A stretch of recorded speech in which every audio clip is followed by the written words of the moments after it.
The screen fades in from black to a sleek, glass-walled boardroom on the 42nd floor of a corporate tower in Lagos. Sunlight streams through floor-to-ceiling windows, illuminating polished mahogany and leather chairs.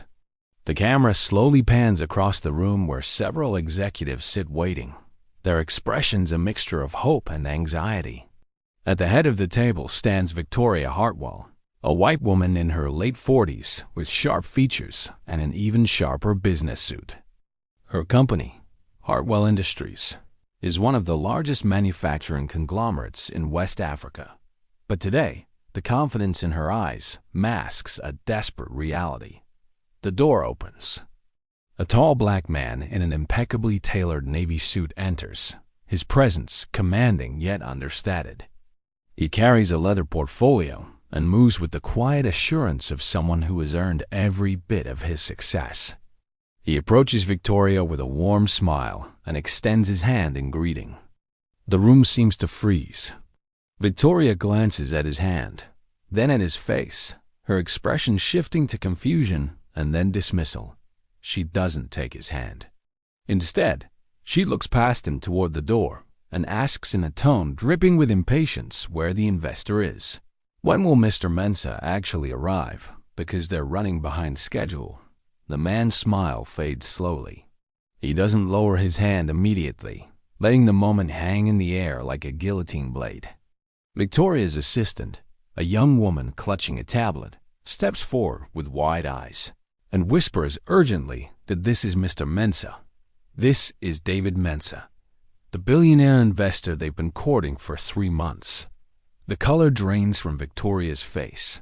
She stammers an apology, suddenly reaching for his hand, but David has already taken a step back. He says something polite about needing to take an urgent call and excuses himself from the room.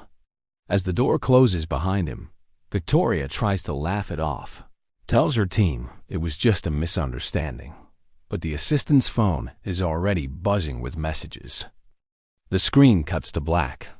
A deep, resonant voice asks, "What does it cost to judge someone by the color of their skin instead of the content of their character?" In business, sometimes the answer is everything. The title card explodes onto the screen with dramatic orchestral music. White CEO refused to shake black investor's hand. Next day, she was begging for meeting. The music fades to a subtle, tension-building rhythm as we transition into establishing shots of the bustling streets of Lagos, Nigeria. The camera captures the energy of Africa's largest economy. Traffic weaving through Victoria Island. Street vendors selling everything from fabrics to electronics, gleaming skyscrapers standing beside colonial-era architecture, and everywhere the unstoppable momentum of commerce and ambition. The narrator's voice returns, explaining that this story takes place in one of the world's most dynamic business environments where fortunes are made and lost on reputation, where the old guard of colonial-era business practices collides daily with a new generation of African entrepreneurs who refuse to be underestimated.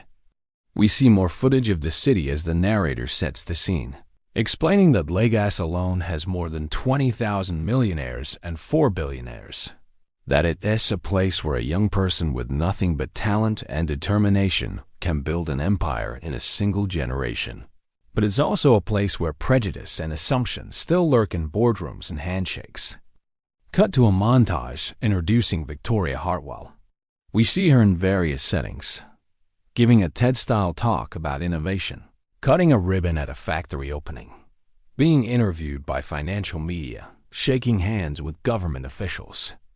The narrator explains that Victoria is, by all conventional measures, successful. She took over her father's manufacturing company 15 years ago and expanded it across 6 African nations. She employs 12,000 people. She's been featured in Forbes Africa and Finance Monthly. She sits on boards and advises governments on industrial policy. But success, the narrator notes, can create blind spots. Victoria has spent her entire career in rooms where she was usually the most powerful person present, where people deferred to her judgment, where her assumptions were rarely challenged. She built her business during an era when most major investors and partners looked like her, came from similar backgrounds. And while she would never consider herself prejudiced, while she's hired talented people from every background, there remains in her a subtle, unexamined bias about what power and wealth look like, about who belongs in certain rooms and who doesn't. Now we meet David Mensa. The screen fills with images of a very different journey. We see archival-style footage of a young man in modest clothes, standing outside a small shop, then progressively more successful images. Opening a larger store, speaking at a university, standing before the New York Stock Exchange, shaking hands with presidents and prime ministers. The narrator reveals David's story. Born in a small village in Ghana, he started with nothing more than a high school education and a borrowed $1,000.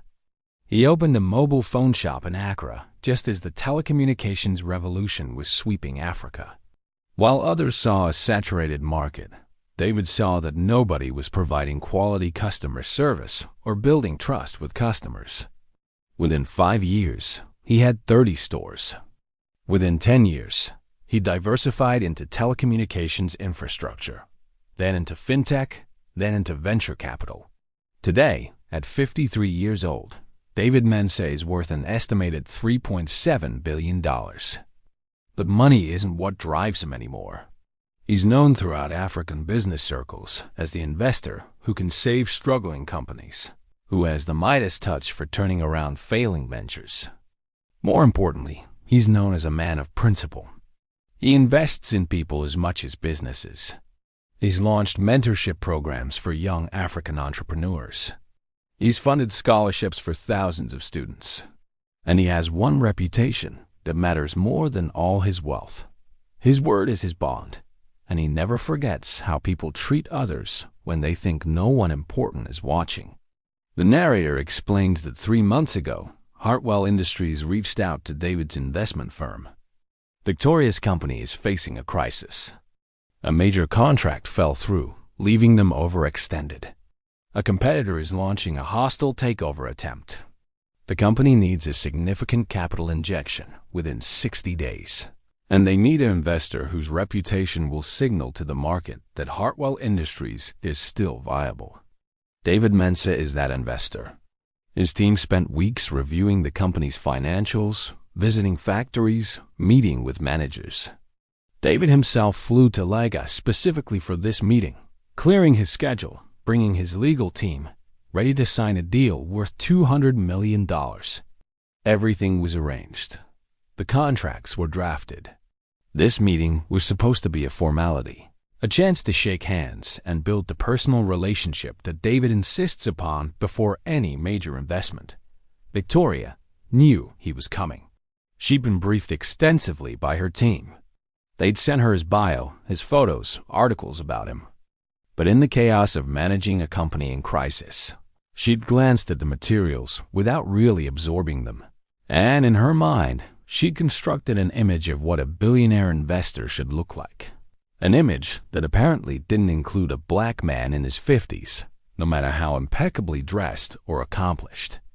And so we returned to that boardroom, to that extended hand, to that moment when 3 seconds of prejudice set in motion a chain of events that would threaten everything Victoria had built and force her to confront truths about herself she'd spent a lifetime avoiding. The question now hanging in the air as we move into the story is simple but profound. When you reveal who you really are in a moment of unconscious bias, is there any way to take it back? And what does it cost, not just in money, but in dignity, reputation, and soul, to learn that every person deserves respect regardless of what our assumptions tell us? The morning sun cast long shadows across the polished marble floors of Hartwell Industries headquarters as Victoria Hartwell reviewed her notes one final time. Her hands trembled slightly, though she'd never admit it to anyone in the room. The past 3 months had been a nightmare of declining stock prices, nervous board members, and sleepless nights wondering if the empire her father built would crumble on her watch. Today was supposed to change everything. David Mensa, the legendary investor whose name alone could stabilize markets, was coming to finalize a $200 million investment that would save her company. Her assistant had briefed her a dozen times, sent emails with his biography, even printed out photos. But Victoria had been too distracted, too consumed by crisis management to pay proper attention. In her mind, she'd constructed an image based on decades of business meetings, an image of what serious money looked like. The boardroom filled with her executive team. Her CFO, Marcus, sat nervously tapping his pen against the table. Her coup, Amara, a Nigerian woman who'd risen through the ranks, kept glancing at her watch. The lawyers arranged documents in neat stacks. Everyone knew what was at stake. Without this investment, they'd have to start laying off workers within weeks. The hostile takeover attempt would likely succeed. Everything would fall apart. Victoria stood at the head of the table, projecting a confidence she didn't entirely feel, rehearsing in her mind how she'd greet Mr. Mensah, how she'd seal this deal with charm and professionalism. She'd worn her power suit, the Navy Armani that always made her feel invincible. She'd had her hair done at 5 in the morning. Every detail was perfect. The door opened. Victoria's head turned expectantly, her professional smile already in place. A tall black man entered, moving with quiet dignity. He wore a suit that probably cost more than most people's cars, handmade Italian leather shoes, a watch that gleamed subtly on his wrist. His portfolio was monogrammed with initials she didn't register. He walked directly toward her with warm eyes and an outstretched hand, clearly ready to begin their partnership. But Victoria's smile faltered. Her eyes moved past him to the doorway, expecting someone else to follow. Confusion flickered across her face as she processed what she was seeing versus what she'd expected. Her unconscious mind, shaped by years of seeing power in only certain forms, refused to compute that this man could be the billionaire investor. She looked at his extended hand as if it were a puzzle she couldn't solve. "I'm sorry, but where is Mr. Mensah?" Victoria asked, her tone carrying an edge of impatience mixed with confusion. "We have a very tight schedule today, and I was told he'd be arriving promptly at 9. She glanced at her assistant with mild irritation, as if this were some administrative error. The man's hand remained extended for another moment, his expression shifting from warmth to something more guarded. Around the table, her executives froze. Amara's eyes went wide with horror. Marcus looked like he might be sick. The assistant, a young woman named Jennifer, stepped forward quickly, her voice urgent and low. "Miss Hartwell, this is Mr. Mensah. This is David Mensah." The words hung in the air like smoke after an explosion. Victoria's face underwent a rapid transformation, from confusion to recognition to mortification. She suddenly reached for his hand, stammering apologies, but David had already lowered it and taken a step back. His expression was now professionally neutral, but something had shifted in his eyes. A light had gone out, replaced by the weary recognition of a man who'd seen this particular brand of disrespect too many times before. David Mensah stood perfectly still for 3 heartbeats, his face a mask of professional courtesy that barely concealed the hurt and anger beneath. He built a fortune worth billions, advised presidents, been courted by the world's most prestigious investment firms, and still this happened. Not always, not everywhere, but often enough that he developed a kind of radar for it, a sixth sense for when someone looked at him and saw only his skin color rather than his achievements. He'd walked into countless rooms where he was underestimated, dismissed, or mistaken for staff. Early in his career, he'd laughed it off, used it as motivation, even took a certain satisfaction in proving people wrong.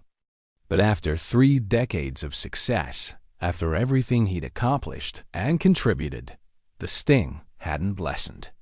If anything, it had grown sharper, because it meant that no matter what he achieved, some people would always see him through the lens of their prejudice first. Victoria's face had gone pale, her carefully applied makeup suddenly looking garish against her blanched skin. She was speaking rapidly now, words tumbling over each other in a desperate attempt to undo what couldn't be undone. "Mr. Mensah, I am so terribly sorry. I don't know what I was thinking. I've been so stressed with everything happening. I must have gotten confused about the schedule. Please forgive me. This is absolutely not how I intended to start our meeting." Her hand was still extended toward him, trembling slightly, as if physical contact could somehow erase what had just occurred. But David had spent enough time in boardrooms to know that this wasn't confusion or stress. He'd seen the look in her eyes, that split-second assessment that had found him wanting, that had assumed a black man in a business suit couldn't possibly be the person she was expecting. He'd heard the tone in her voice, the barely concealed annoyance at what she perceived as an interruption to her important meeting. Around the table, the other executives seemed frozen in a tableau of horror. Amara, the coup, looked like she wanted to sink through the floor. She caught David's eye, and he saw genuine anguish there. The pain of someone who'd probably experienced similar moments herself, who understood exactly what had just happened and felt it as acutely as he did. Marcus, the CFO, was staring at Victoria with something approaching disbelief, as if seeing his boss clearly for the first time. The lawyers were studying their documents with sudden intense interest, unwilling to witness the disaster unfolding. Jennifer, the assistant, had tears in her eyes. She'd spent hours coordinating this meeting, had sent Victoria every possible piece of information, and was now watching it implode because her boss hadn't bothered to actually look at the materials or examine her own assumptions. David smiled then, a professional smile that didn't reach his eyes, and spoke in a voice that was perfectly polite and absolutely final. "I'm afraid I need to take an urgent call. Please excuse me for a moment." He didn't wait for a response, simply turned and walked toward the door with measured steps. Victoria called after him, her voice climbing an octave. "Mr. Mensah, please, we have the contracts ready. Everything is arranged. We can begin immediately." But he was already in the hallway, already moving toward the elevator bank, already pulling out his phone not to make a call, but to message his legal team to pack up and prepare to leave.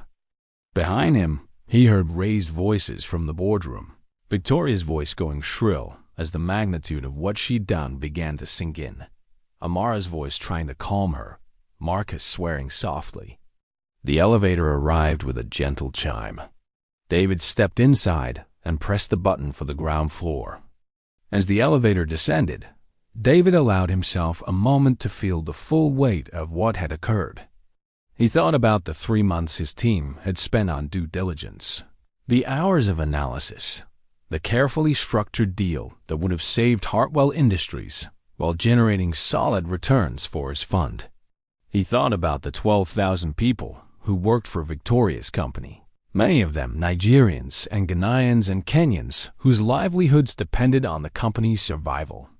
He thought about how he'd cleared his schedule to fly to Lagos specifically for this meeting, how he'd actually been excited about the partnership, because Hartwell Industries, for all its current problems, had good bones and could be great again with the right capital infusion and strategic guidance. All of that destroyed in 3 seconds, because Victoria Hartwell couldn't imagine that a black man might be the answer to her prayers. The elevator doors opened to the lobby. David walked out into the Lagos morning, his driver already pulling the car around. By the time he reached his hotel, he'd made his decision.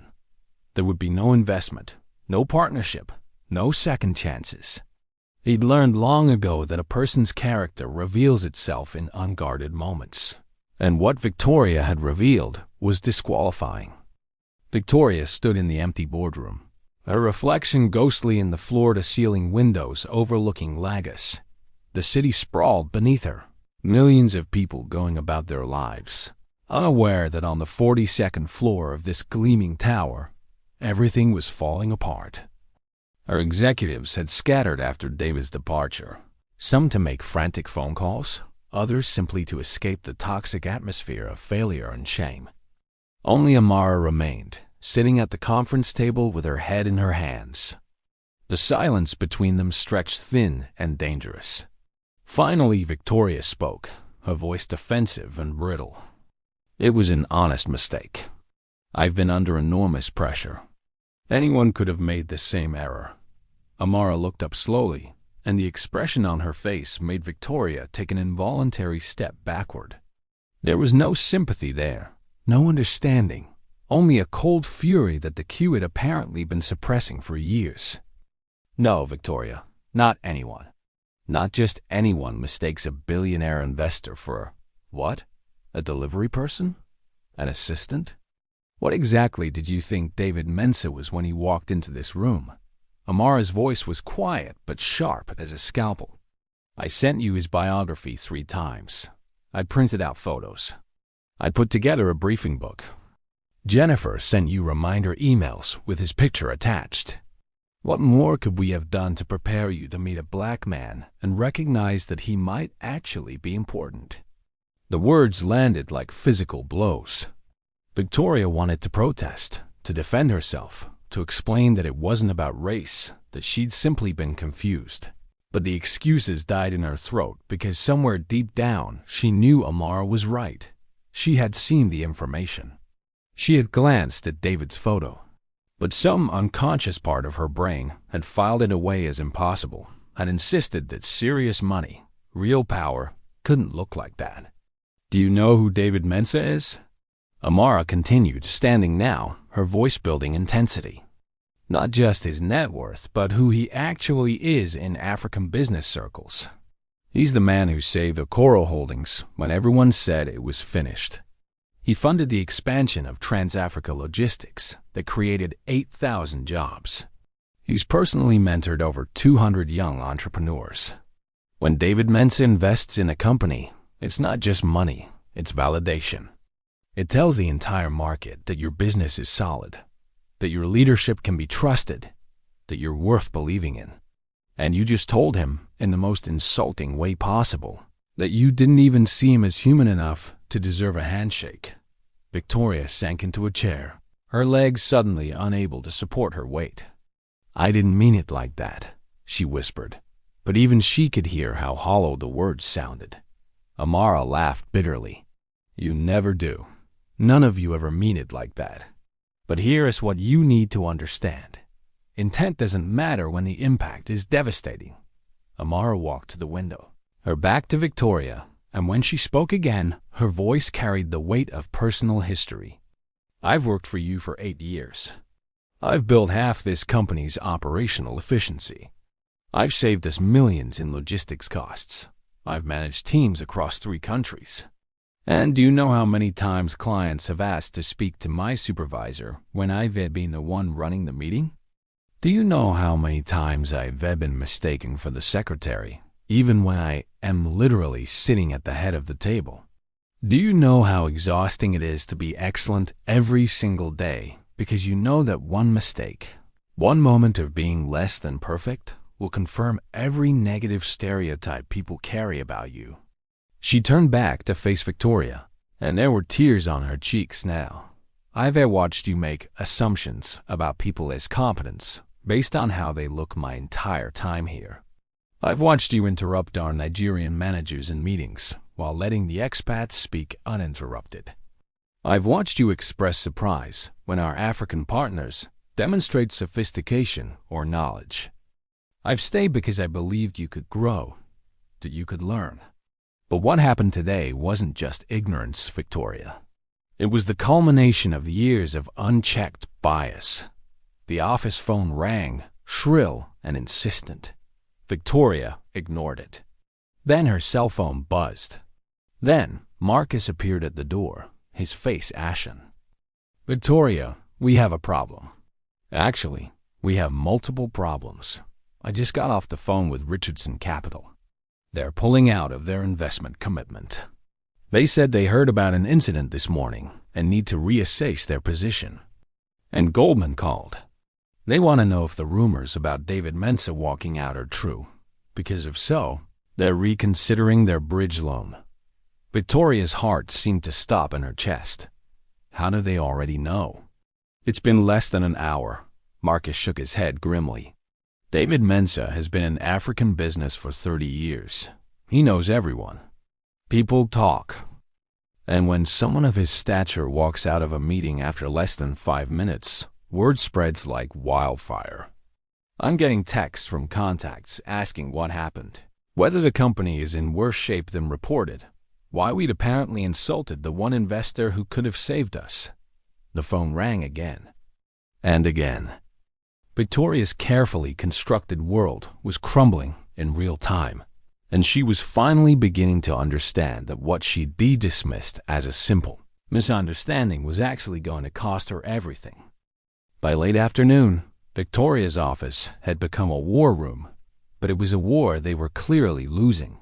Her desk was covered with printouts of plummeting stock prices, her computer screen filled with increasingly desperate emails from board members, and her phone hadn't stopped ringing for 6 hours.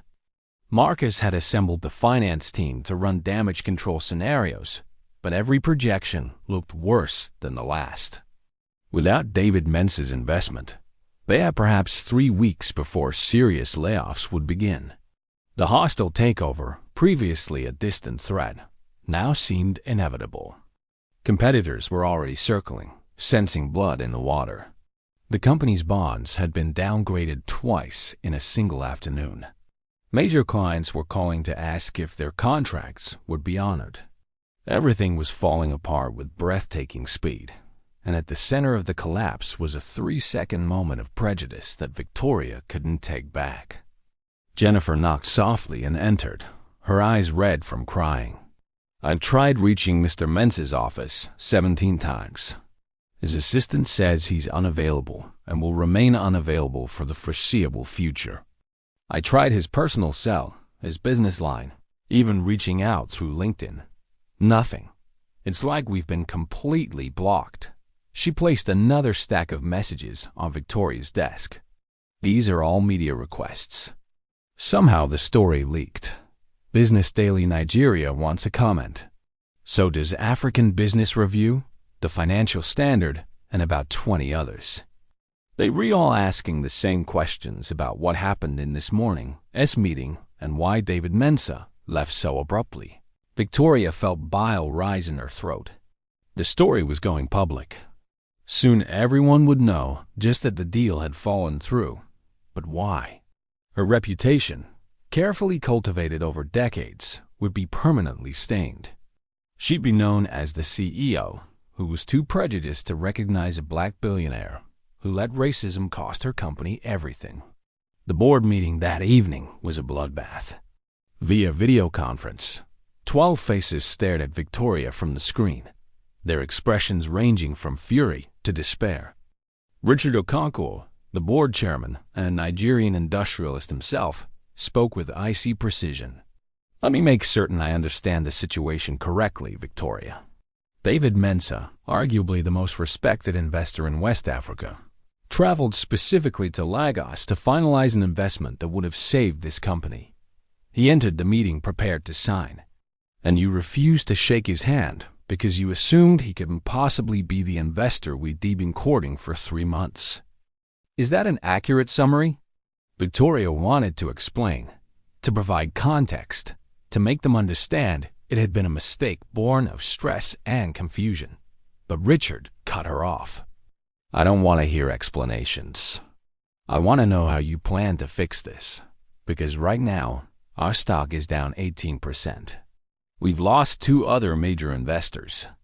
Our credit rating has been downgraded.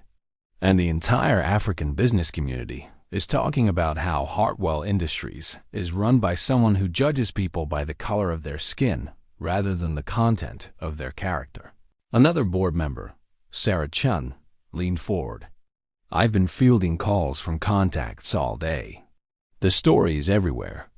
People are asking if this reflects the company's culture, if we have systemic problems with diversity and inclusion, if our African operations are actually managed with respect for local leadership, or if we read just another neo-colonial enterprise extracting value while maintaining white supremacy in the executive suite."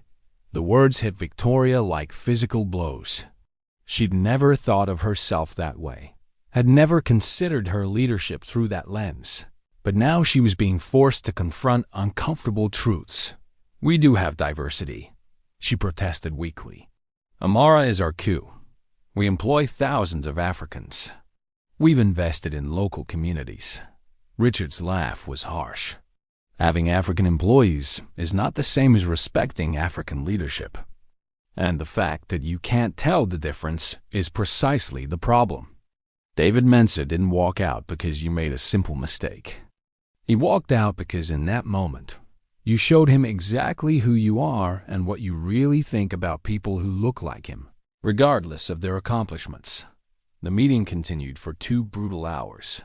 Some board members called for Victoria's immediate resignation. Others argued for giving her a chance to fix the situation, though no one could articulate what fixing it would actually look like. Eventually, they arrived at an ultimatum. Victoria had 72 hours to make meaningful contact with David Mensa and attempt reconciliation. If she couldn't, if the investment was truly dead, the board would have no choice but to remove her as CEO and bring in new leadership to salvage what remained of the company. As the video conference ended, Victoria sat alone in her office, the city lights twinkling below like stars in an inverted sky.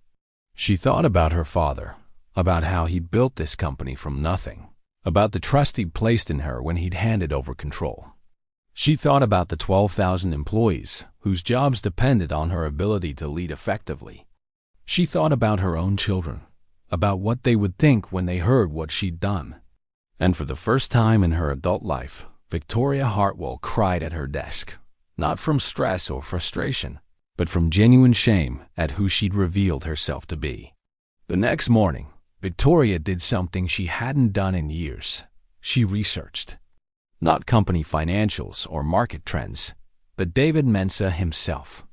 She spent hours reading everything she could find, and with each article, each interview, each profile, her understanding of what she'd destroyed deepened painfully. David's story wasn't just rags to riches. It was a masterclass in resilience against exactly the kind of prejudice she'd displayed.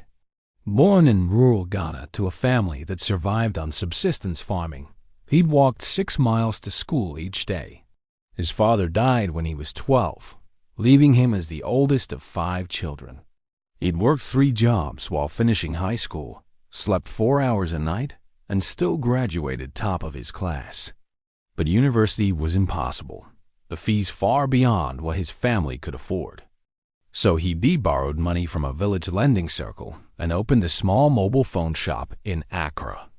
The articles detailed how David had built his empire through a combination of brilliant strategic thinking and old-fashioned hard work. While competitors focused on selling the most phones, he focused on customer service and trust. He offered payment plans when no one else would. He provided technical support in local languages. He treated every customer, no matter how poor, with dignity and respect. Within 3 years, he had 10 stores. Within 5, he'd caught the attention of a major telecommunications company that hired him as a consultant. That relationship led to infrastructure contracts, which led to understanding the technical side of telecommunications, which led to investments in the nascent fintech sector. By his 40s, David Mensa was a billionaire. But money had never been the point. Every interview returned to the same themes: creating opportunity, lifting others, proving that African entrepreneurs could compete with anyone in the world. Victoria found a speech David had given at the African Economic Forum 3 years earlier. She watched the video, her stomach churning as she heard him speak with passion about the invisible barriers that talented people face. "I succeeded despite being underestimated at every turn," he'd said. But how many others, just as talented, just as hardworking, never got the chance because someone looked at them and saw only their limitations rather than their potential? How many revolutionary businesses were never launched because funding went to people who looked like traditional success rather than to people who actually had the best ideas? How much has our continent lost because we allowed prejudice to allocate resources instead of merit? The audience had given him a standing ovation.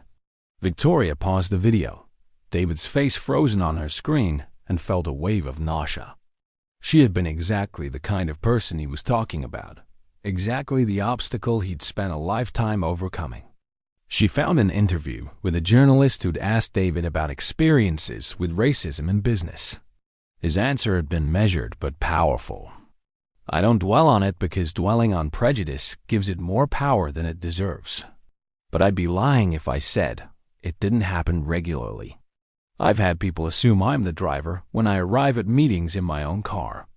I've had business partners speak slowly and loudly to me as if I might not understand English, despite having attended Oxford. I've watched people's expressions change when they realize that I, not the white consultant standing next to me, am actually the lead investor. What frustrates me most isn't the individual incidents. It's the systematic way that prejudice misallocates opportunity. When investors fund founders who look like them rather than founders with the best ideas, when customers assume competence based on appearance rather than track record, when society confuses familiarity with excellence, everyone loses. The prejudiced person loses access to talent and opportunity. The talented person loses chances they've earned. And society loses the innovations and progress that could have been. Victoria discovered that David's investment philosophy had become legendary in African business circles. He didn't just provide capital. He provided mentorship, connections, strategic guidance, and most importantly, belief. Companies he invested in didn't just survive, they thrived. His portfolio included everything from agricultural technology startups to manufacturing conglomerates to media companies. The common thread wasn't sector or size, but leadership. David invested in people who demonstrated integrity, vision, and commitment to creating value beyond profit. He was known for taking meetings with entrepreneurs that other investors dismissed, for seeing potential in unconventional founders, for betting on people rather than pedigrees. The irony crashed over Victoria like a wave. The man she dismissed without a second thought had built his entire career on looking past surfaces to see true worth, on giving chances to people others underestimated, on proving that character and competence had nothing to do with appearance. And she judged him in 3 seconds based on exactly the superficial characteristics he'd spent a lifetime transcending. Victoria spent the next 2 days trying everything she could think of to reach David. She called his office hourly, leaving increasingly desperate voicemails. She sent emails that became progressively more elaborate in their apologies. She wrote a formal letter of apology and had it hand-delivered to his hotel, then to his office, then to his home address that she probably shouldn't have been able to find. Nothing worked. It was as if she'd been placed on a blacklist, erased from David Mensa's universe entirely. His assistant was polite but firm. Mr. Mensa had no interest in further communication with Hartwell Industries. When Victoria asked if she could at least explain in person, the assistant's voice grew colder. "Mr. Mensa believes your actions explain everything that needed explaining." The line went dead. Victoria stared at her phone, feeling the walls closing in. 72 hours was ticking down to 48, then to 24, and she was no closer to making contact. She tried indirect approaches. She reached out to mutual business contacts, asking them to facilitate a conversation. Most declined politely, unwilling to burn their relationship with David by association with what had happened. A few tried to help, but reported back that David was immovable. One contact, a venture capitalist named James, who'd known David for 15 years, called Victoria with brutal honesty. "I spoke to him. He listened politely and then said no. But Victoria, you need to understand something. David isn't angry. Anger might actually be easier to work with. He's disappointed, and worse, he's resigned. This isn't the first time something like this has happened to him, and he has reached a point in his life where he simply doesn't have patience for it anymore. He has more opportunities than he can possibly pursue. He doesn't need your company. You needed him. And you showed him in the clearest possible way that you didn't see his humanity, much less his worth. In desperation, Victoria drove to David's office building, a sleek glass tower in Ikoyi. She made it as far as the lobby before security politely but firmly escorted her out.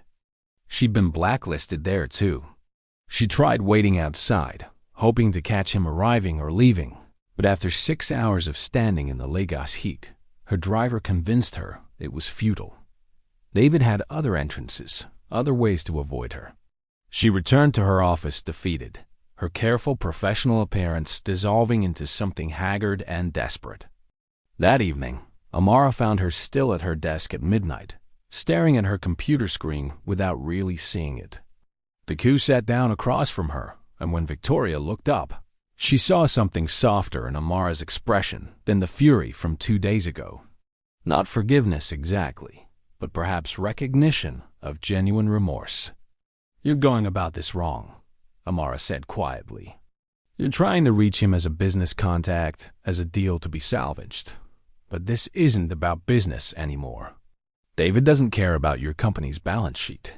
He cares about character, about whether people understand why what you did was harmful, about whether they're capable of actual growth rather than just strategic apologies." Victoria felt a flicker of hope. Then how do I reach him? How do I show him I understand? Amara leaned back, choosing her words carefully. Stop trying to reach him at all. Stop the phone calls and emails and intermediaries. Instead, start doing the work to actually become someone worthy of his time. Not for the company, not for the deal, for yourself. Do you even understand what it feels like to walk through the world knowing people see your skin before they see you? Do you understand the constant low-level stress of wondering if you were being judged by your merit or your melanin? Do you understand why what happened wasn't just an embarrassing mistake, but a fundamental betrayal of basic human dignity? Victoria wanted to say yes, wanted to claim understanding, but she stopped herself. "No," she admitted. "I don't. I've read about it. I've seen statistics. But I don't know what it feels like." Amara nodded slowly. "At least that's honest. So here's what you do. You start learning. Not performatively, not as strategy, but genuinely. Read books by Black business leaders about their experiences. Talk to your African managers about their careers. Really listen to their stories. Examine your own company culture and identify where bias has been embedded in your policies and practices. Look at your hiring, your promotions, your vendor selection, your client interactions. Find the patterns. And then start making changes, real structural changes, even if David never comes back, even if this company falls apart. Do it because it's right, because you owe it to everyone you've harmed with your unconscious bias over the years, because you need to be better than who you were in that boardroom. Victoria felt tears streaming down her face. "But I only have 24 hours before the board meeting." "There's no time." Amara stood to leave, pausing at the door. "Then maybe you need to accept that some mistakes cost everything, and the only path forward is through the wreckage." The story broke publicly on the third morning, and it was worse than Victoria had imagined. African Business Daily ran it as their lead story. Hartwell CEO's racist snub costs company $200 million investment. The article detailed the Handshake incident with devastating clarity, included quotes from anonymous sources present in the boardroom, and contextualized it within broader patterns of discrimination in African business. By noon, it had been picked up by international media. Bloomberg, Reuters, the Financial Times all ran versions of the story. Social media erupted. Hashtag Hartwell Industries was trending on Twitter, with thousands of people sharing their own experiences of workplace discrimination. On LinkedIn, current and former Hartwell employees began speaking out about the company culture, describing incidents they'd witnessed or experienced. The hashtag I am David Mensah started trending, with Black professionals around the world sharing stories of being underestimated, dismissed, or mistaken for staff in professional settings. Victoria's phone rang constantly with media requests. Her PR team advised saying nothing, letting the story blow over, but she knew silence would only make things worse. She needed to respond, but what could she say? A standard corporate apology would ring hollow. Claiming it was just a misunderstanding would insult everyone's intelligence. Explaining the stress she'd been under would sound like excuse-making. For hours, she sat with her communications director, drafting and redrafting a statement. Everything sounded inadequate. Finally, against her PR team's advice, Victoria decided to speak directly. She set up a camera in her office. No professional filming crew, no script, just her and the truth. She recorded a 5-minute video that her team uploaded to the company's website and social media channels. In it, her voice shook, but her words were clear. My name is Victoria Hartwell, and I owe David Mensah and the entire African business community a profound apology. 3 days ago, I failed a basic test of human decency. When David Mensah entered my boardroom, I didn't see a legendary investor, a self-made billionaire, or a man whose accomplishments dwarf my own. I saw only the color of his skin, and my unconscious bias told me he couldn't possibly be the person I was expecting. She continued, tears visible now. I didn't think I was racist. I'd convinced myself that because I employ diverse teams and operate in African countries, I was beyond such prejudice. But racism isn't just burning crosses and hate speech. It's the subtle, insidious assumptions we make about people's worth and capabilities based on their appearance. It's refusing to shake someone's hand because your brain can't compute that power and success might not look the way you've been conditioned to expect. I cost my company a crucial investment. I may have cost 12,000 people their jobs. But worse than that, I added another painful moment to David Mensah's lifetime of being judged by his skin rather than his character. I hurt someone who didn't deserve it, and I revealed a deep flaw in myself that I now have to confront. She paused, gathering herself. I can't undo what I did. David Mensah owes me nothing, least of all forgiveness. But I can commit to doing better, to examining every bias I carry, to making Hartwell Industries a place where everyone is seen and valued for who they are. If this company survives, it will be because we fundamentally change our culture. And if it doesn't, then maybe that's the consequence I've earned. The video went viral immediately. Reactions were deeply mixed. Some people praised Victoria for taking accountability, for not hiding behind corporate PR speak, for showing genuine remorse. Others pointed out that accountability without consequences is meaningless, that apologizing while retaining power and privilege isn't real accountability at all. The hashtag performative apology started trending alongside hashtag I am David Mensah. Critics argued that Victoria was only sorry because she got caught, because the incident had cost her money, not because she genuinely examined her beliefs. They pointed out that she'd had decades to do this self-reflection before publicly humiliating someone. Several prominent activists wrote think pieces about how white tears shouldn't be the focus when black professionals face discrimination. It was messy and painful, and through it all, David Mensah said nothing publicly. When reporters called his office for comment, his assistant issued a one-sentence statement. Mr. Mensah appreciates Ms. Hartwell's apology but has no further comment at this time. Victoria's board meeting that evening was even more brutal than the last. The public nature of the scandal had added new dimensions to the crisis. Several major clients had paused their contracts pending review. Activists were calling for boycotts. Employees were demanding town halls to discuss company culture. The Nigerian government, which provided substantial tax incentives for Hartwell's manufacturing operations, was making concerning noises about reviewing the company's status. Richard, the board chairman, looked exhausted. Your apology was noted, Victoria. Some of us appreciated its honesty. But the situation has deteriorated beyond anything we could have anticipated. The company's value has dropped 32% in 3 days. We're facing potential regulatory review in 3 countries. And most critically, We still have no path to the capital we desperately need." He paused, his next words clearly difficult. "The board has been approached by Marcus Whitney Holdings with a takeover offer.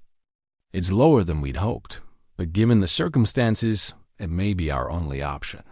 They've asked for your resignation as a condition of the deal." Victoria had known this was coming, but hearing it stated so baldly still felt like a punch to the gut.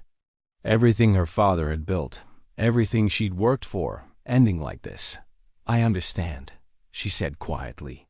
"I'll resign immediately if that's what's best for the company and its employees." But Richard held up a hand. "There's one other potential path forward, though it's a long shot. David Mensa's assistant reached out to me this afternoon. He didn't make any commitments, but he said David might be willing to take a meeting. Not with you necessarily, but with the board to discuss the company's future. He specifically stated that any conversation would need to include concrete plans for addressing systemic issues beyond your personal apology. I have no idea what this means or if it will lead anywhere, but it's the only sign of possible interest he's shown since walking out." Victoria felt a complicated mix of hope and resignation. David might save the company, but probably only if she stepped aside. And maybe, she realized, that was exactly what needed to happen. Some mistakes couldn't be fixed by the person who made them. Sometimes, accountability meant stepping out of the way and letting others repair what you'd broken. The meeting was set for the following morning at a neutral location, a conference room in a downtown law office. David had made it clear he wasn't coming to Hartwell headquarters again. The board would attend, along with selected executives. Victoria assumed she'd be excluded, but at the last minute, David's assistant called to say he wanted her present. "Mr. Mensa believes you should see this," the assistant said cryptically. Victoria arrived early, her stomach churning with anxiety. She barely slept, had stopped bothering with makeup that would just get cried off anyway, and felt like she was attending her own funeral. The board members arrived looking equally haggard. Richard gave her a sympathetic nod, but said nothing. They waited in tense silence until exactly 9 a.m., when the door opened and David Mensa entered, flanked by 2 lawyers and a woman Victoria didn't recognize. David looked completely composed, his suit impeccable, his expression neutral and professional. He didn't look at Victoria, didn't acknowledge her presence at all, simply took his seat at the head of the table and opened a leather portfolio. "Thank you for coming," he began, his voice measured and calm. "I've spent the past 3 days considering whether Hartwell Industries is salvageable, not just financially, but ethically. I've reviewed your company's history, your employment practices, your vendor relationships, your community investments. I've spoken with current and former employees. I've examined your supply chains and your executive compensation structures. And I've given serious thought to whether I want my name and resources associated with this organization." The silence in the room was absolute. Victoria felt like she couldn't breathe. David continued.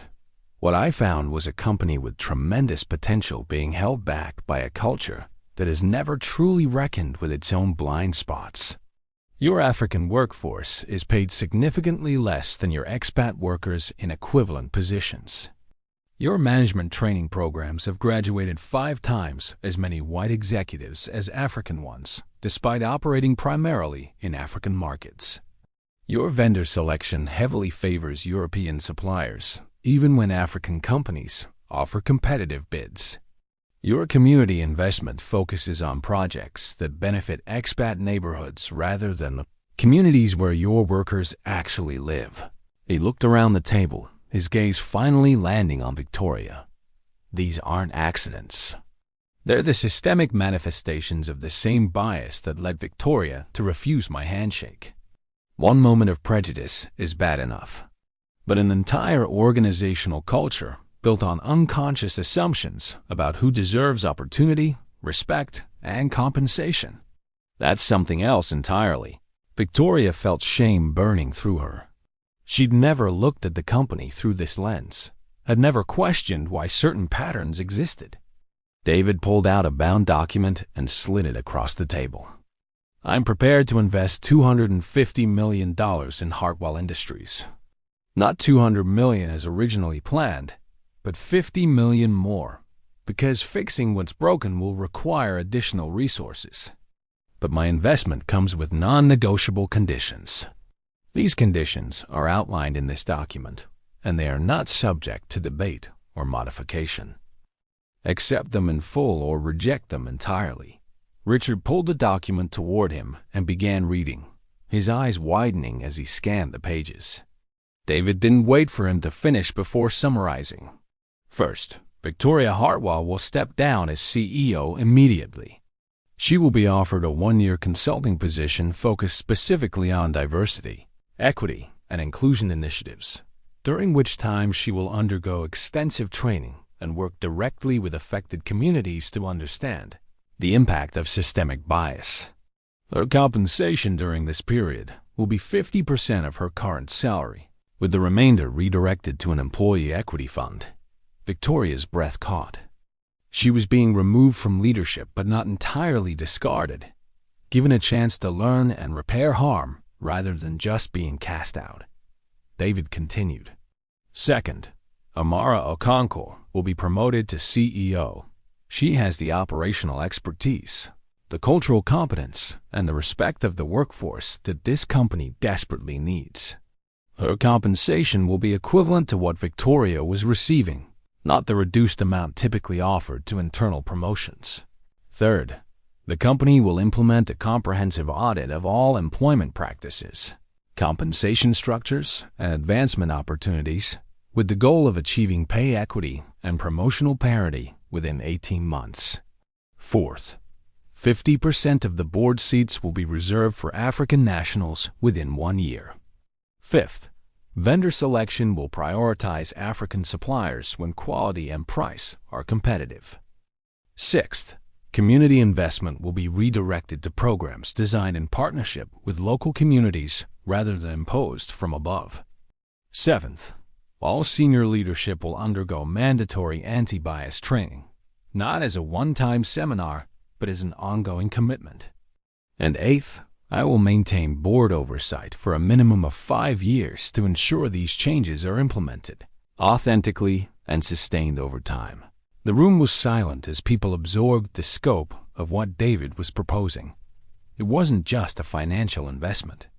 It was a complete restructuring of how the company operated, a fundamental reimagining of its values and practices. Richard looked up from the document. These are significant changes. The board will need time to consider. David cut him off firmly. No, you have 24 hours to accept or reject these terms in their entirety. I'm offering you a path forward that addresses not just your financial crisis, but your moral one. Take it or leave it, but understand that this is the only offer you'll receive from me. I've already fielded calls from 3 of your competitors who would happily purchase your assets if you fold. I don't need this investment. You need it. And more importantly, your 12,000 employees need it. So you can spend 24 hours debating whether you want to actually change, or you can accept that change is the price of survival. He stood, gathering his papers. The woman sitting next to me is Dr. Amina Hassan, a leading expert in organizational transformation and diversity equity. If you accept my terms, she'll be leading the implementation. If you reject them, she'll be working with one of your competitors instead. The choice is yours. He turned to leave, then paused and looked directly at Victoria for the first time. I hope you learn from this. Not for my sake or even for your company's sake, but for your own. A life lived with your eyes closed to other people's humanity is a life half-lived. Then he was gone, leaving behind a room full of people who finally understood that real accountability costs something, that change requires more than apologies, and that sometimes the only way forward is through a complete transformation. The board met for 6 hours after David left, debating his terms with an intensity that bordered on desperation. Some members balked at the comprehensive nature of the changes, arguing they were too expensive, too disruptive, too much control surrendered to an outside investor. Others pointed out that without David's investment, there would be no company to control. The deciding factor was Amara herself, who was invited to join the discussion midway through. She spoke with calm authority about what the company could become if it embraced authentic change, rather than continuing with cosmetic diversity initiatives. "We can be a case study in how companies fail when they refuse to evolve," she said. "Or we can be an example of how crisis becomes catalyst for genuine transformation. David isn't asking for anything that shouldn't have been done years ago. He's just making our moral failures too expensive to ignore." By midnight, the vote was unanimous. The board accepted David's terms in full. The announcement came the next morning. Victoria Hartwell was stepping down as CEO, to be replaced by Amara Okonkwo, effective immediately. The company would undergo comprehensive restructuring focused on equity and inclusion, backed by a $250 million investment from David Mentz's fund. The market responded cautiously, but positively. The stock price stabilized and began climbing back toward its pre-crisis levels. Employees, initially shocked by the leadership change, began expressing cautious optimism as the details of the restructuring emerged. For Victoria, the transition was surreal and painful. She cleaned out her office, the space that had been her command center for 15 years, and moved to a small office in the HR department where she'd be working on diversity initiatives. The view was worse, the office smaller, the proximity to real power gone. But something unexpected happened as she began her new role. She started actually learning. Dr. Amina Hassan became Victoria's guide through a crash course in understanding systemic inequality. They started with listening sessions where Victoria heard directly from Hartwell employees about their experiences. A brilliant Nigerian engineer described being passed over for promotion 5 times while less qualified expat colleagues advanced. A Ghanaian manager shared how clients routinely asked to speak to someone in charge, even when she was leading the meeting. A Kenyan factory supervisor explained how the company's policies seemed designed around expat needs while ignoring the reality of local workers' lives. Victoria listened to dozens of these stories, and each one was like a mirror showing her failures in sharp detail. She'd been blind, not because she was stupid or intentionally cruel, but because she'd never had to see. Her privilege had been the privilege of ignorance, of moving through the world without ever having to think about how her assumptions shaped others' opportunities. Dr. Amina assigned Victoria extensive reading, scholarship on unconscious bias, histories of colonialism in business, analyses of how organizational cultures perpetuate inequality, memoirs from Black business leaders. Victoria read voraciously, often staying up until 2 or 3 a.m., not because it was required, but because she was finally understanding the world she'd been living in without seeing. She learned about stereotype threat, the psychological burden of being judged through the lens of negative stereotypes. She learned about code switching, the exhausting necessity of modifying speech and behavior to fit into white-dominated professional spaces. She learned about the myth of meritocracy, how systems that claim to reward talent actually reward those who already have advantages. Each concept felt like a key, unlocking another room in a vast mansion of ignorance she'd been living in her entire life. The practical work was even more challenging. Victoria joined teams conducting pay equity audits, and the disparities they uncovered were staggering. African employees earned on average 34% less than expat employees in equivalent roles, and the gap widened at senior levels. Promotion rates showed that African employees had to work twice as long to reach management positions. Performance reviews contained subtle but consistent bias, with African employees more likely to be criticized for communication issues or cultural fit problems.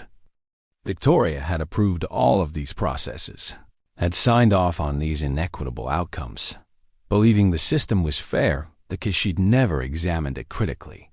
Now she was seeing the machine she'd been operating, and it was ugly.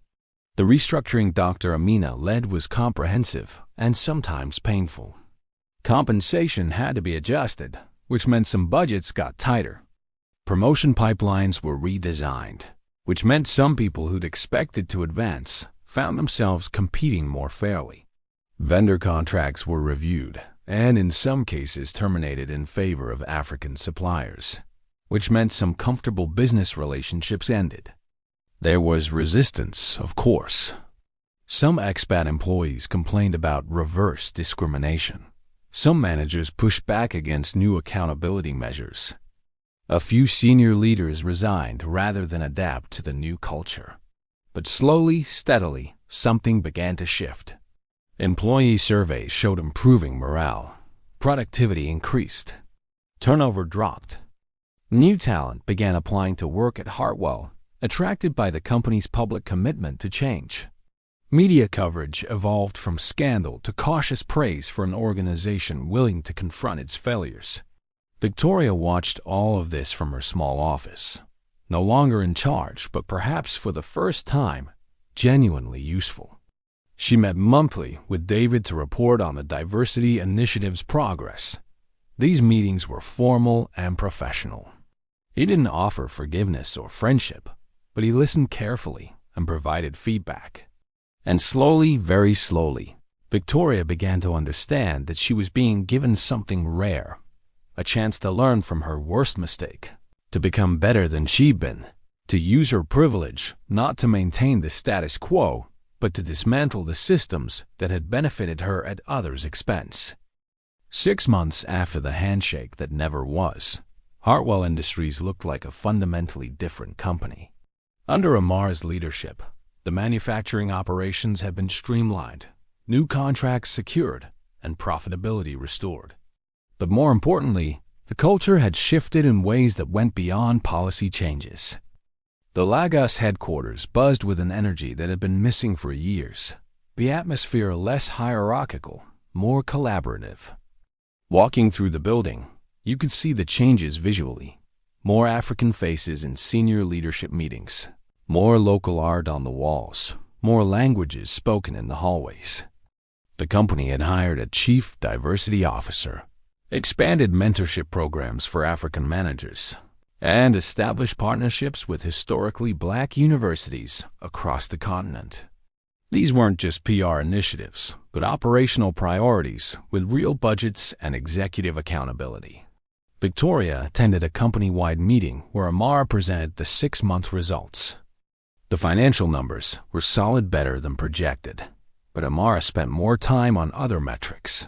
Employee satisfaction scores up 42%, internal promotion rates for African employees increased 67%. Pay equity gaps reduced to 8% with plans to eliminate them entirely within a year. Voluntary turnover down 31%. These numbers matter, Amara told the assembled employees, not just because they're good for business, though they are.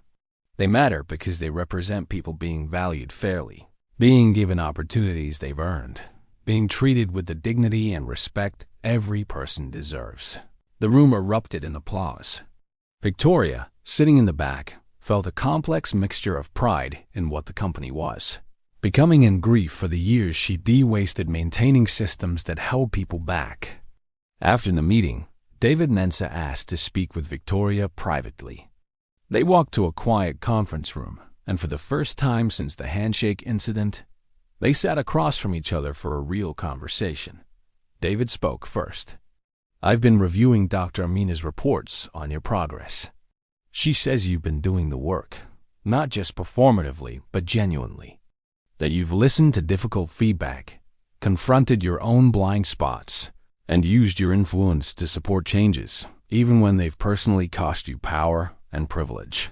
Victoria nodded, not trusting herself to speak. David continued, "I want you to understand something. I didn't create those terms for my investment to punish you. I did it because I believed the company had potential if it could transform at a fundamental level.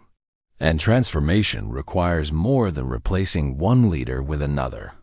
It requires everyone in the organization, especially those with privilege, to examine their role in maintaining inequity and commit to doing better. I don't know if I can ever fully understand what it's like to move through the world as you do, Victoria said quietly. But I'm trying to see it now in ways I never did before. And I'm realizing how much harm I caused, not just in that one moment with you, but in thousands of smaller moments and decisions over the years. People whose potential I never recognized, whose ideas I dismissed, whose contributions I undervalued, all because I was carrying unconscious biases I never examined. David nodded slowly. That awareness is a start, but awareness alone doesn't create change. The question is what you do with it. Do you let the guilt paralyze you, or do you use it as fuel to dismantle the systems that created the problem in the first place? Victoria met his eyes. I want to do the latter. Not to earn your forgiveness, because I understand that's not something I'm entitled to, but because it's the right thing to do, and because I have decades of privilege I can now redirect toward repairing harm. They talked for over an hour. A real conversation between two people rather than a CEO and an investor, or an offender and a victim. David shared more of his own journey, the countless times he'd been underestimated, the mental calculations he still made entering rooms about whether he'd be taken seriously. Victoria shared what she'd learned over the past 6 months, how the reading and listening sessions had cracked open her understanding of the world. They didn't become friends exactly, but they reached something like mutual respect, a recognition that growth is possible, even from terrible starting points. Before David left, he said something that stayed with Victoria.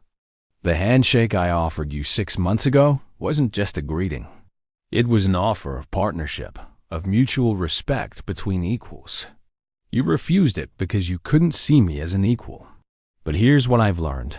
Equality isn't something you offer or withhold. It's a fundamental truth about human dignity that exists whether you recognize it or not. All you did by refusing my hand was reveal your own limitations, not diminish my worth.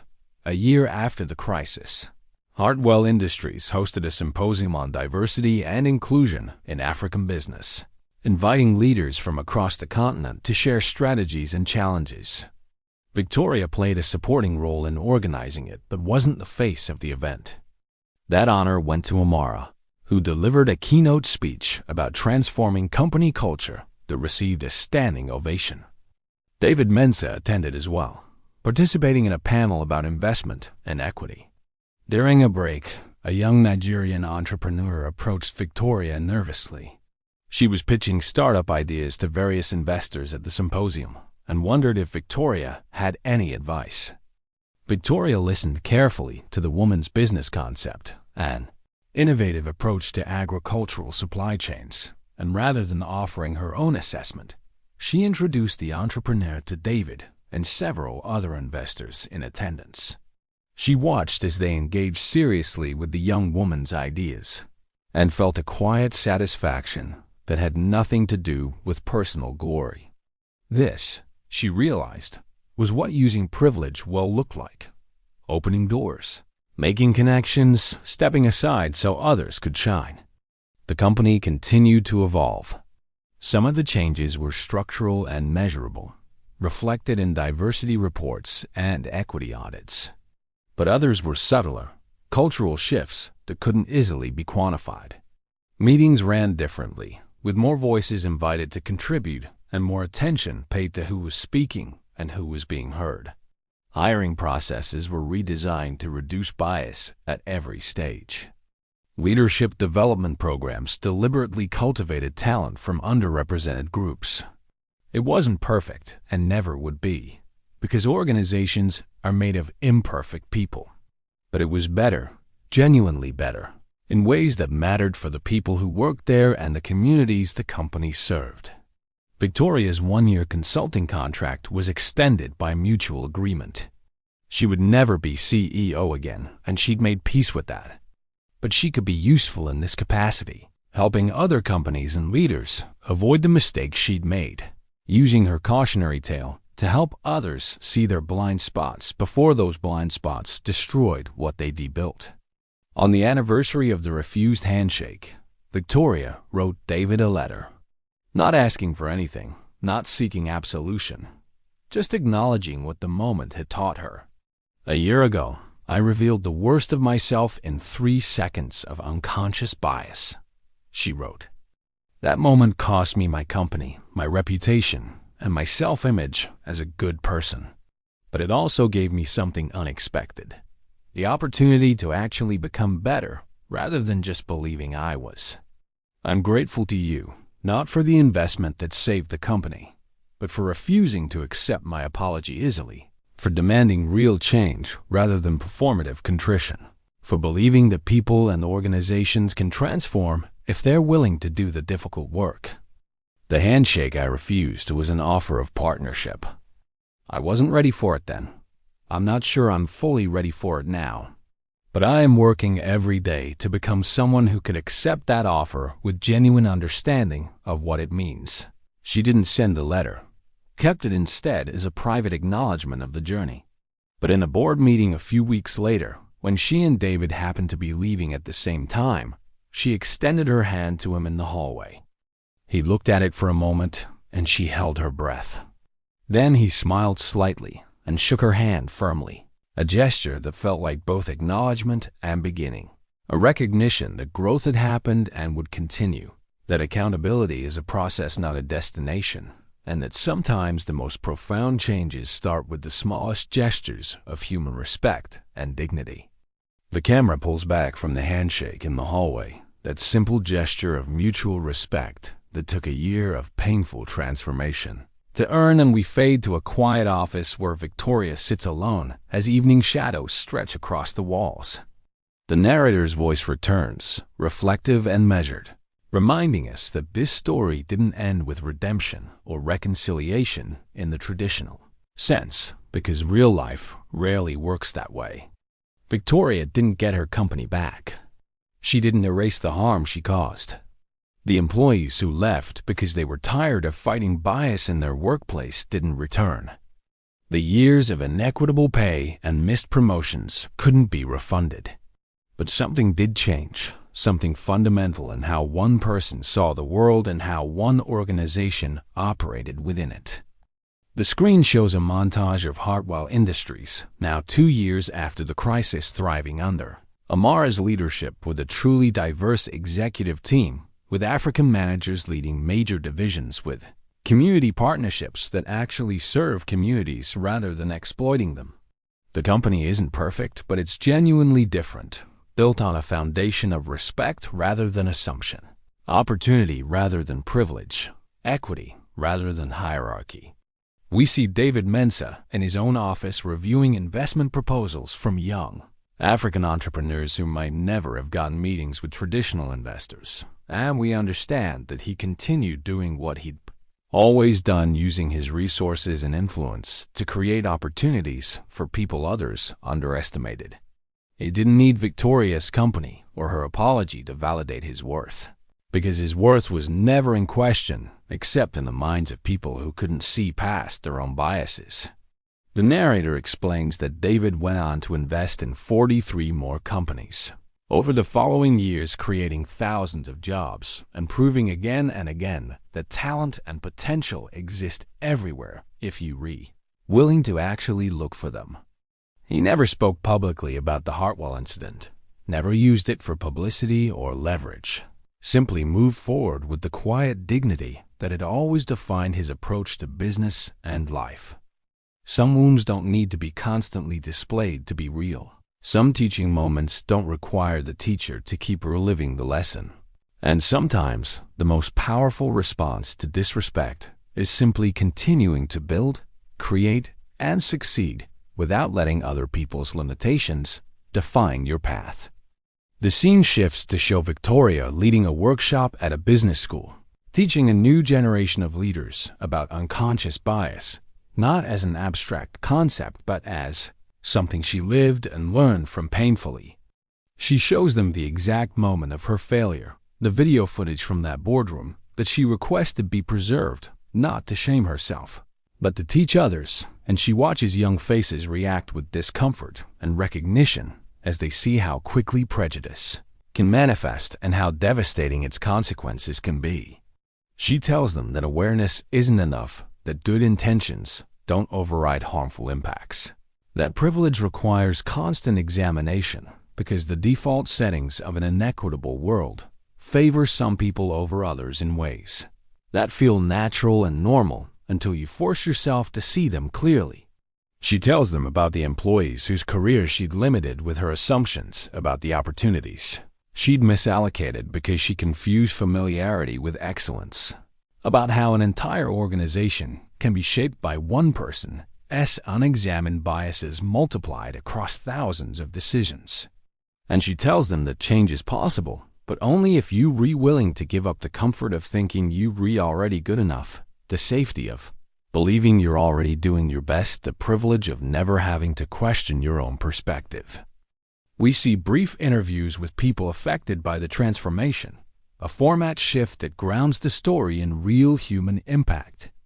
The Nigerian engineer who'd been passed over 5 times for promotion speaks about finally being recognized for his work and now leading a major division.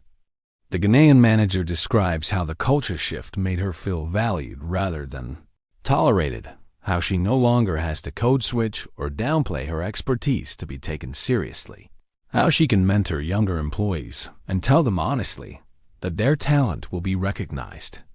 A factory worker in Kenya talks about the wage increases and improved conditions that came with the restructuring, about being able to afford his children's school fees now, about feeling like his work matters to people who actually see him as human. These aren't dramatic testimonies, but quiet statements of dignity restored, of people finally being treated as they always deserve to be treated. And collectively, they represent the real measure of whether change was genuine or performative.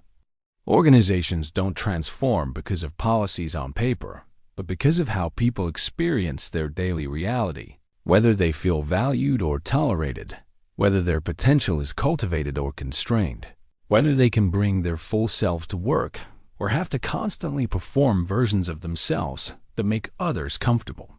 The narrator poses questions directly to the audience now, breaking the fourth wall with gentle but firm challenges. How many times have you made assumptions about someone's capabilities based on their appearance? How many talented people have you overlooked because they didn't match your unconscious image of what competence looks like? How many times have you been in Victoria's position, making snap judgments based on bias you didn't even know you carried? And more importantly, what are you going to do about it? The screen shows statistics, not to overwhelm but to inform, about the persistence of racial bias in hiring, promotion, and compensation across industries and continents. About the economic cost of discrimination, not just to individuals, but to entire societies that waste talent by misallocating opportunity. About how much human potential goes unrealized because gatekeepers can't see past their own limited perspectives. But it also shows data on what happens when organizations commit to genuine equity, how diversity improves decision-making and innovation, how inclusive cultures outperform homogeneous ones, how treating people with dignity and respect isn't just morally right, but practically beneficial for everyone involved, including those who hold privilege. We return to that original boardroom where everything began, now repurposed and redesigned with input from employees at all levels, rather than just executives, and the narrator reflects on how spaces can be transformed just like people and organizations can. The room looks different now, more welcoming, less hierarchical, with circular seating arrangements that facilitate discussion rather than lecture, with art from local African artists rather than generic corporate decoration, with technology that enables remote participation so that voices from factory floors and field offices can join strategic conversations. It's a small thing, a redesigned room, but it represents a larger shift in thinking about who gets to participate in decisions, whose perspectives matter, whose presence is welcomed rather than merely tolerated. The camera lingers on the spot where David stood with his hand extended, that moment frozen in time as a reminder that small gestures contain entire philosophies, that how we greet each other reveals what we believe about human worth, That 3 seconds can illuminate years of unexamined bias or demonstrate lifetimes of earned wisdom. The final scene shows Victoria and David at another business conference 3 years after their first meeting, not together, but moving through the same space, occasionally nodding to each other with mutual respect that doesn't require constant interaction or performed friendship. They've both moved forward in their lives and careers, connected by shared history, but not defined by it. And perhaps that's the most realistic resolution to offer. Not every story ends with dramatic reconciliation or restored relationships. Not every mistake can be fully repaired. Not every person who harms another gets to be forgiven and welcomed back into close connection. Sometimes accountability means accepting that you changed someone's life in ways you can never completely fix. That you broke trust you can never fully rebuild. That the consequences of your actions persist even after you've grown.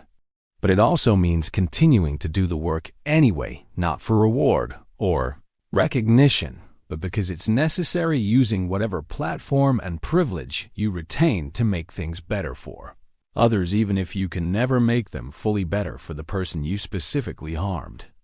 The narrator's voice carries us toward the conclusion with reflections on what this story ultimately means. It is not a tale of redemption because Victoria didn't earn her company back and shouldn't have. It's not a story of forgiveness because David didn't owe her that and chose his own path forward. It's not even primarily a story about their relationship, but rather about systems, about how individual biases aggregate into organizational cultures, about how privilege operates invisibly until it's challenged, about how change requires more than good intentions or surface-level diversity initiatives.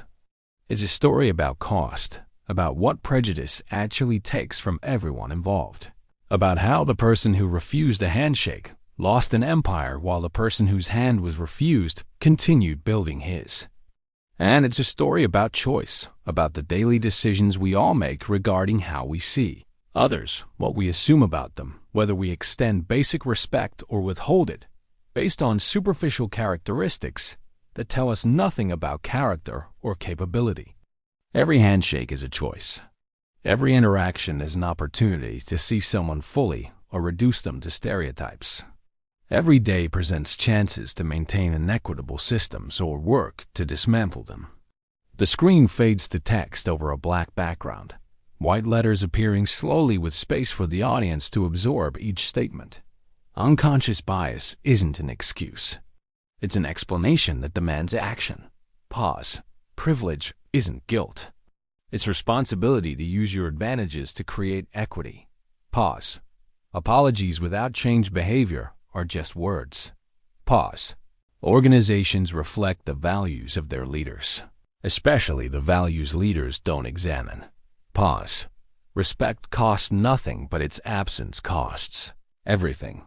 Pause. Treat every person with dignity, not because of what they can do for you, but because dignity is their right simply by being human. The text fades, and we see a final image, a simple shot of two hands clasping in a handshake, diverse skin tones meeting in mutual respect, and the narrator delivers the closing thought that will resonate long after the video ends. David Mensah offered Victoria Hartwell a handshake, and in refusing it, she revealed who she was. The question this story asks each of us is simple. Who would you have been in that boardroom? Would you have seen a billionaire investor or just a black man? Would you have extended respect based on achievement or withheld it based on appearance? Would you have examined your assumptions or trusted them blindly? We'd all like to believe we'd be better, that we'd see clearly, that we'd treat everyone with the dignity they deserve. But the uncomfortable truth is that bias operates below conscious awareness. That privilege blinds us to perspectives we've never had to consider. That good people cause harm when they don't do the difficult work of examining their own conditioning. So here's what you can do right now, today, before you forget this story and return to your comfortable patterns. Look at your own life, your workplace, your community, and ask who gets opportunities and who doesn't. Ask whose voices are heard and whose are dismissed. Ask who has to prove themselves repeatedly, while others are given benefit of the doubt. Ask whose humanity you recognize automatically and whose you overlook. Then do something about what you find, not dramatically or publicly necessarily, but genuinely and consistently. Because every person deserves more than Victoria gave David in that boardroom. Every person deserves to be seen, valued, and treated with respect. And every one of us has the power to offer that or withhold it, to be part of creating equity or maintaining bias, to extend our hand in recognition of shared humanity, or to refuse it and reveal our own limitations. The music swells one final time as the screen fades to black and the credits roll over images of real people from diverse backgrounds succeeding in business, leading organizations, building enterprises, innovating and creating and thriving, a visual reminder that talent exists everywhere, and that the only thing preventing us from recognizing it is our own failure to look past surfaces to see substance. The final frame is a call to action, simple and direct. This story was inspired by countless true experiences of bias in professional settings. It doesn't have to keep happening. Examine your biases. Challenge your assumptions. Extend respect universally. Create equity actively. The handshake you offer or refuse today might change everything for better or worse. Choose wisely. And then silence. Space for reflection. An invitation for the audience to sit with discomfort rather than immediately moving on to the next thing. Because real change requires pausing long enough to truly see what we've been missing, to feel what we've been avoiding, and to commit to being better than we've been. The story ends, but the work continues every day, in every interaction, in every choice we make about how we treat the people around us, and whether we finally start seeing them clearly.